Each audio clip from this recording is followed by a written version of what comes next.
Fala, moçada! Espero que esteja tudo bem com vocês. Espero que tenha corrido tudo bem com essa apostila 2, que vocês tenham conseguido acompanhar, que tenham conseguido fazer as atividades, devem ter acompanhado vídeos sobre as atividades também, correto? Pois bem, galera, hoje, nessa aula, nós vamos iniciar aí a apostila 3.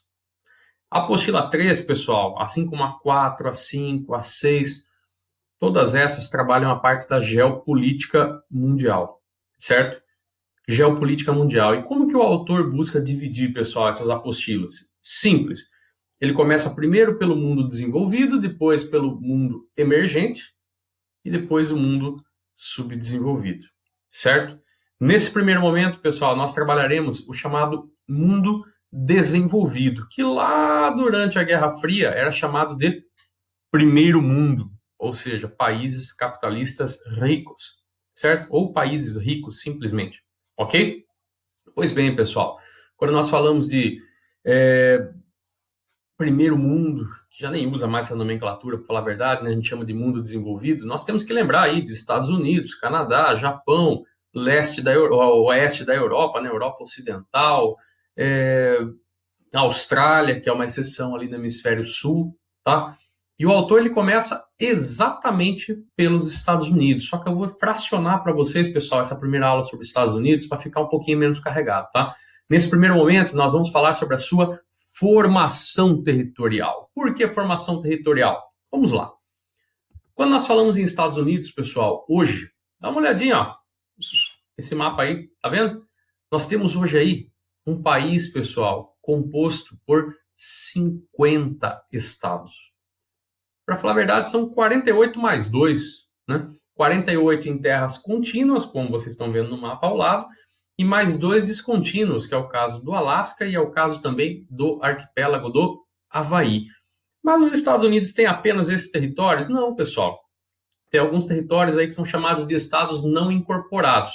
São aqueles que oficialmente não pertencem aos Estados Unidos, mas que muitas vezes seguem até mesmo a Constituição norte-americana e o representante político acaba sendo o presidente dos Estados Unidos, certo? Mas são chamados aí de estados não incorporados, sendo que o principal, aquele mais conhecido, o caso mais típico, é o estado de Porto Rico, que luta aí bravamente para se tornar o 51º estado norte-americano. E diga-se de passagem que é aquele que está mais próximo, ok? Pois bem, pessoal, vocês vão perceber o quê? O que chama atenção, moçada? Estados Unidos está na América do Norte. Os Estados Unidos, pessoal, é banhado por 2 oceanos, isso daí torna ele muito estratégico, tanto o Oceano Atlântico quanto o Oceano Pacífico, certo? Uma grande extensão territorial, pessoal. Quarto país mais extenso do mundo, se considerarmos aí as terras descontínuas, certo? Aproximadamente aí 9 milhões de quilômetros quadrados, lembrando que o Brasil tem 8 milhões e meio, ok? Estados Unidos, pessoal, terceiro mais populoso, mais de 320 milhões de habitantes. Lembrando que o Brasil aí deve estar chegando aí nesse ano 2020 aí a 210 milhões. Então, os Estados Unidos têm praticamente aí 110 milhões a mais aí do que o Brasil, tá? É gente pra caramba, pessoal. Só perde para a China e só perde para a Índia, que são 2 formigueiros humanos, certo? E óbvio, pessoal, que se você observar no mapa mundi, você vai perceber que o território norte-americano ele é muito extenso de leste a oeste. Se um país é muito extenso de leste a oeste, com certeza ele vai ser fracionado, ele vai estar localizado em vários fusos horários, ok? No caso dos Estados Unidos, 5. Perfeito? Tranquilos? Pois bem, como é que se deu essa formação territorial norte-americana, pessoal? Quando nós observamos esse país grandão aí, nós imaginamos que sempre foi assim. Não é bem por aí.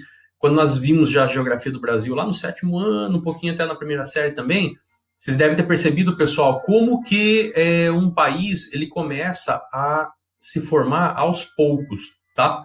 Como assim se formar aos poucos? Galera, isso se chama processo histórico. Quando nós falamos, pessoal, em processo histórico, nós temos que lembrar que isso vai acontecendo de maneira gradual. Com o Brasil foi assim também, né? Começou a ser colonizado da costa do Atlântico em direção ao interior. Com os Estados Unidos, pessoal, não foi diferente, tá? Só que o início da colonização norte-americana, pessoal, foi somente no século XVII, lá pelo ano de 1620, com as chamadas 13 colônias. Já ouviram falar, né, pessoal? 13 colônias por quê? Dá uma olhadinha no mapa aqui embaixo, ó. foram colônias que se estabeleceram junto à linha do litoral atlântico dos Estados Unidos, numa área cravada ali entre o litoral e os Montes Apalaches, que nós vamos ver aí nas próximas aulinhas, tá? Pois bem, pessoal, quando nós falamos nessas 13 colônias, nós temos que lembrar que os primeiros núcleos de colonização dos Estados Unidos se deram por imigrantes britânicos, principalmente, que estavam fugindo ali daquela entre católicos e protestantes, ou seja, estavam fugindo até mesmo de perseguições religiosas. Localmente eles eram conhecidos aí como puritanos, certo? O que eles queriam aqui, pessoal? Primeiro, vida nova. Queriam formar um novo país. Então a colonização lá não foi, né, em boa parte dessas 13 colônias, para falar a verdade, as colônias do norte eram mais colônias de povoamento, pessoal. Tá? As colônias do sul foram mais ali uma colonização de exploração, mas as colônias do norte foram colônias de povoamento, certo? Eles queriam uma vida nova baseada no quê? Na tolerância, no trabalho árduo e no temor a Deus, que até hoje são sustentações aí do ideário norte-americano, da formação dos Estados Unidos, certo? Tá, mas eles vieram como, pessoal? Eles vieram nesse barquinho bonitinho aí, nessa embarcação chamada Mayflower, tá? Isso lá em 1620. Lógico, pessoal, que a chegada deles foi conturbada, lógico que tiveram atritos aí com os habitantes locais, os indígenas, tá? Isso daí é fato, tá? Não foi tão simples assim. E só uma curiosidade para vocês, pessoal, se vocês baterem o olho nessa bandeira dos Estados Unidos aí, vocês vão perceber que ela tem 13 listras, né? E essas listrinhas aí, pessoal, elas se referem exatamente às chamadas 13 colônias, sendo que as estrelinhas são 50, cada uma aí referente a um estado norte-americano, ok? E como é que se deu toda essa evolução territorial? Opa, peço que vocês prestem muita atenção, pessoal, a esse mapa aqui, ó. Por quê? Vocês vão perceber que cada parte do território foi ocupada, foi conseguida, foi obtida numa determinada fase, em determinado ano, certo? Só que eu vou destacar para vocês, ó. A independência dos Estados Unidos, pessoal, foi em 1776. Mas só em 1783, ou seja, você tem aí pelo menos um intervalo de 7 anos, é que a Inglaterra, o Reino Unido, considerou, realmente reconheceu a independência dos Estados Unidos. Só que quando os Estados Unidos se formaram, pessoal, não era esse monstro que vocês estão vendo no mapa aí, não. Era somente essa porção aí, ó. Essa porção mais verdinha, estão vendo aí? Certo? Então, quando os Estados Unidos se formaram, praticamente eles estavam o quê? Do litoral até o rio Mississippi. Pode ver que aquela linha azul ali, ó, é o rio Mississippi, que corta praticamente o território norte-americano de norte a sul. Certo? Ok, pessoal, só que aí começa um projeto de expansão territorial guiado por um forte nacionalismo, um forte sentimento de nacionalismo, que nós vamos falar só na próxima aula sobre esse sentimento nacionalista dos Estados Unidos, tá? Vamos primeiro para a evolução. 1803, essa região aí para o oeste do rio Mississippi foi adquirida da França. A França tinha acabado de passar pelas guerras napoleônicas, estava muito complicada sua situação financeira e foi uma negociação relativamente fácil, tá? 1818, olha aquele pedacinho de terra ali bem ao extremo norte, pessoal, negociado com o Reino Unido, adquirido. 1819, olha lá a Flórida, pessoal, aquele cantinho aqui, ó, sudeste do mapa, dá uma olhadinha aí, ó, cantinho sudeste do mapa. A Espanha, pessoal, nesse período, já estava vendo muitas das suas colônias conseguindo o seu processo de independência, não estava tendo possibilidade de defender os seus domínios, estava com medo de perder esse território para os estadunidenses, então aproveitou e já vendeu, tá? Então teve uma negociação aí. Aí que o negócio começa a complicar, pessoal. Por quê? 1845, alguns colonos estadunidenses acabam por se estabelecer num território chamado Texas. E eles declaram independência, como se fosse um país independente. Assim que pediram a independência, anexaram com os Estados Unidos, que estava se formando, tá? Só que esse território era mexicano, cara. Então, isso daí já ocasionou um certo conflito e o México acabou declarando guerra aos Estados Unidos. E não se saiu bem, tá? Acabou ainda em 1848, tendo que vender um pedaço de terra que vocês estão vendo lá no extremo oeste, ó, acabou tendo que vender. Nesse meio tempo, os Estados Unidos, mesmo em guerra, pessoal, com o México, estava no seu processo de expansão territorial para o oeste, adquiriu lá, ó, no noroeste, o território do Oregon, também em negociação, em tratado com o Reino Unido, tá? O México acabou perdendo aí essa guerra, como eu falei para vocês, teve que se desfazer de um território por 15 milhões de dólares, valor da época, tá? Aquele valor ali de 1848, aquelas terras de 1848, e logo na sequência, 5 anos depois, um pequeno pedaço de terra também foi adquirido do México, tá? 1853.